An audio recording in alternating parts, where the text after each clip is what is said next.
5 nasawi at 9 sugatan po sa aksidente sa Silex, La Paz, Tarlac. Para sa detalye, kasama natin Idol Matthew Pacheco. 104.7 IFM Report.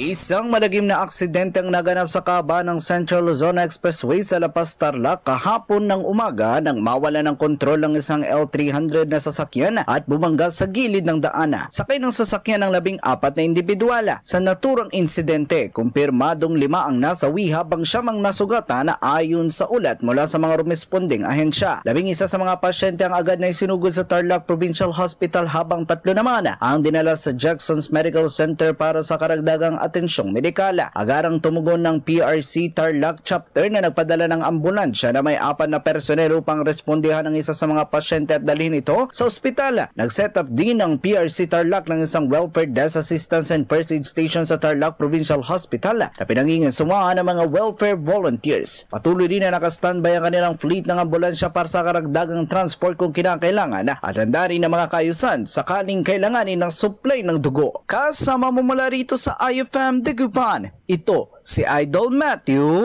Pacheco. Tatak IFM. IFM News. IFM News. IFM News.